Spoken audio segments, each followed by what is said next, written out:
Hello friends, क्या आपने भी कभी केवल पास्ट शॉर्ट टर्म परफॉर्मेंस देख के किसी इन्वेस्टमेंट प्रोडक्ट में इन्वेस्ट किया है? If yes, then this is recency bias.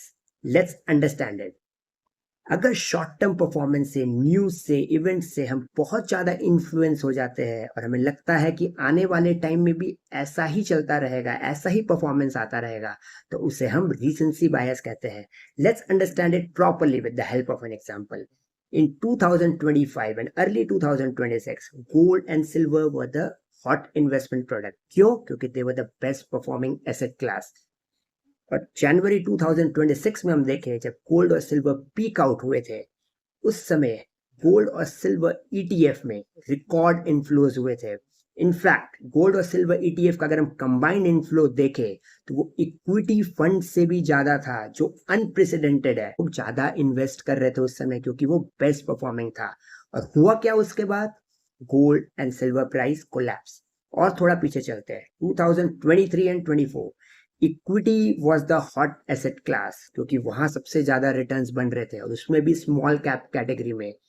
Everyone wanted to invest in small cap. And what happened after that? In 2025 and 26, equity underperformed and small caps were the worst hit.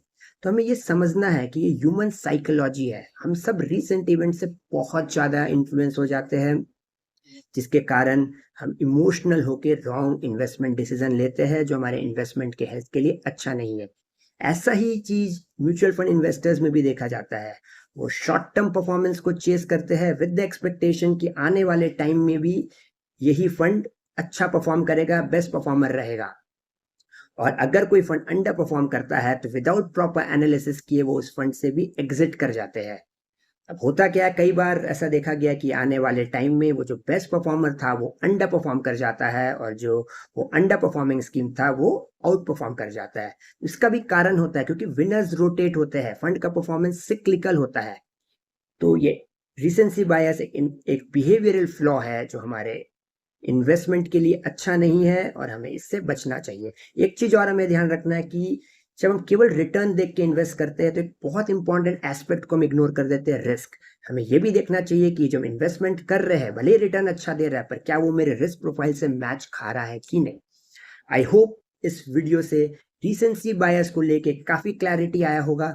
अगर आप चाहते हैं कि इस तरह के एजुकेशनल वीडियो हम और बनाएं तो please like and subscribe. And mutual fund investments are subject to market risk. Please read the scheme documents carefully before investing. Thank you.